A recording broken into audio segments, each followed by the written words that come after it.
She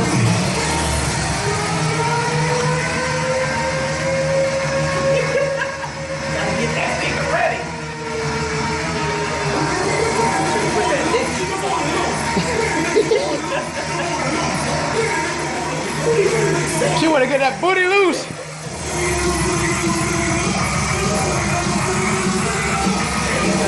Let's go, man. What up, superheroes? This your boy, CJ Washington Jr. Yeah, man. Today we hitting them deads. Life is always a little bit better when you can deadlift. I don't know if you could tell from the video, but your boy is doing them conventional deadlifts now. I switched up for this next 7-week cycle so I could do some conventional deadlift. And really the point of that in doing both kind of deadlifts, I think you get really taxed with your hips doing sumo too much. And also, I'm in search of what we all in search for, them gains, baby. So being able to switch up different deadlift stances, I think will add to your total gainage down the road. So that's all it is. Just trying to find some more gains. If you notice me pushing my shoulders down, I call that decompressing. That's my technique. You want to make sure you decompress the shoulders or get tight throughout your lats. And how you do that is put your shoulders down. One easy way to do it is you put something in between, act like you're pinching down, something that's between your armpits. Kind of helps for you to contract and decompress those lats. Hey man, we have a good time and I'm vibing off some music. I don't even know what it is, but I love it. All right. And also you always want to make sure you are putting your weight into your heels, keeping that foot flat though. Weight in the heels, but keeping the foot flat. Don't want to go off the toes off the ground. And then almost like you're jumping off the ground, you want to lift these deadlifts with your legs. You do not want it to go into your lower back. That's why posture training, stability, anti-exercise, anti-extension, anti-flexion exercise are very, very, very important. And I'm killing it on the platform. That might be my new pre-lifting and platform routine. DJ getting it in the background. So you might see right here, watch me decompress those shoulders. Boom, right there, breathing, and always pulling into my body. I'm gonna rock back, weight into the heels. And these first 3 sets, I was working about 75% of my 1 rep max posture and everything. That's good. It's not too heavy.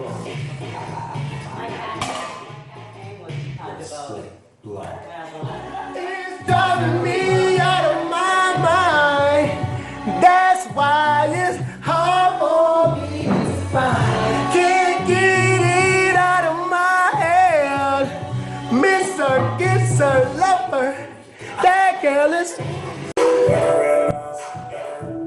All right, so switch the camera angle up on you guys so you can see it from the front. So whenever you're looking at somebody deadlift, you want to always make sure you don't have valgus, which is just your knees collapsing in together. And so that is why I'm showing you the front angle, still decompressing them shoulders. Boom, right there. Tighten up the legs, having a strong foundation. Rocking back, putting the weight into the heels, and pulling that bad boy up the leg. I am also doing something I don't talk about a lot, taking the tension out of the bar. Listen for that click sounding. So the bar doesn't give in when I decide to pull. That's my little swag toss. I just throw it down, I'm done. Last set, only 3 reps. And remember, always set up exactly the same, guys. This way, when you get on the platform, it's repetition and you don't have to focus on that. And you can focus on technique. Decompressing those shoulders. And right here, I'm breathing in and out, working my stability techniques I've been always doing for a while.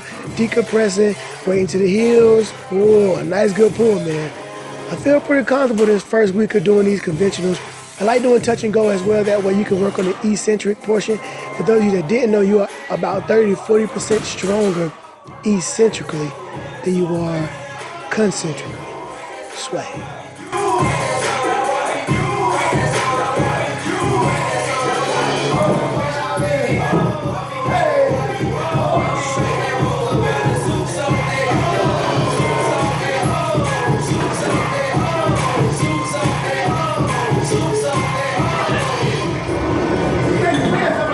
Is Antonio gone or he's still here? So right here, I'm gonna let A go. Antonio. She has a little bit different set than me, but we're still trying to do the same thing here. Decompress those shoulder blades. And sometimes a good indication of how tight your shoulder blades are, or if you're rounded in your thoracic or the middle part of your spine. One thing A does, she starts too low, so that's something we'll work on. But as you can see, she smoked the last set, so we'll live with that. And here's the homie DJ. About to get these dads in. Very melancholy up to the bar. Maxing there, relaxing. She's like, whatever, Holmes. I'm just about to lift these weights. So, check out. She's trying to get better at her approach. Make sure the approach the same way. Right there, screwing in the feet. We all know screwing in the feet is to tighten the glutes, so they'll be nice and tight.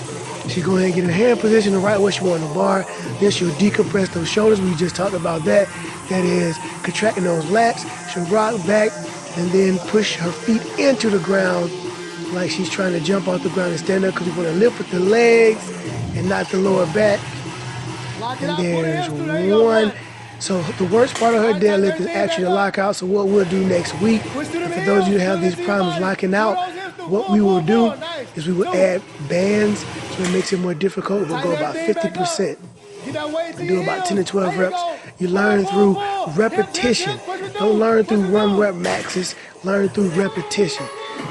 All right, and so the rest of the workout, we did some pause, squats, and these things are the devil. I am working that low bar this time.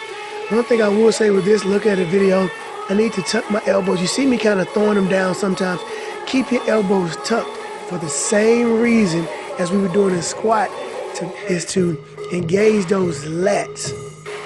So you have a strong base, pulling down the bar, pinching those armpits. The reason why you want to pause is for control in your squat, and also is a true test of ultimate strength, because we're taking out all the momentum in the squat. So we're working about 55% of your 1 rep max. We're doing 225, and we're going for 12 repetitions. And after that, we jumped it off, and then we did some good mornings.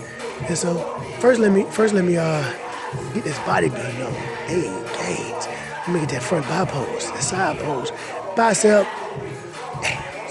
Yeah, buddy. Still lean is a screen bean, cuz. I'm not gonna switch that up. Still lean, staying that way. And so you don't have to go. This is all good mornings, and this to work on your hip hinge, and also to work on some lower back strength.